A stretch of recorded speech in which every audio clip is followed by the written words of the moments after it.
EH Bilduk 2015erako aurkeztu dituen aurrekontuak mardulak direla uste duen arren EAJak, Alderdi Sozialistak eta Popularrek ez diote babesik eman.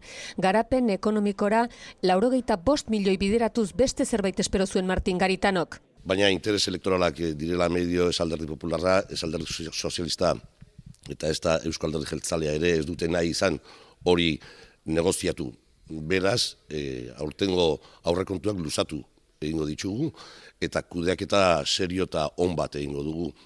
Gipuzkoako batzar nagusietan goizpartean Foru Aldundiaren sustapenerako estrategia eztabaidatu dute, eta hor irudikatu da adostasun eza. Benetan, nola dauden bi eredu nagusi ekonomikoak talkan Gipuzkoan, ez?